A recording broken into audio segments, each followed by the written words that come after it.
Barrister Gauhar Khan ने वफाक खैबर पख्तूनख्वा पंजाब में हुकूमत बनाने का ऐलान कर दिया है। उन्होंने कहा कि वज़ीर आज़म का ऐलान साबिक चेयरमैन PTI करेंगे।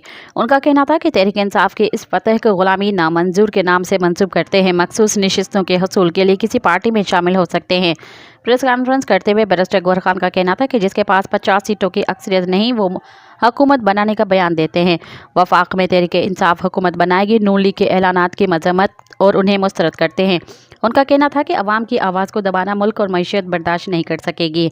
बैरिस्टर गौहर खान का कहना था कि हमारे पास फॉर्म 45 आ चुके हैं। मुतालबा है कि फॉर्म में 45 के मुताबिक नताइज का जल्द अज जल्द ऐलान किया जाए। जहां रिजल्ट रोका गया है उस RO ऑफिस के बाहर एहतजाज करेंगे।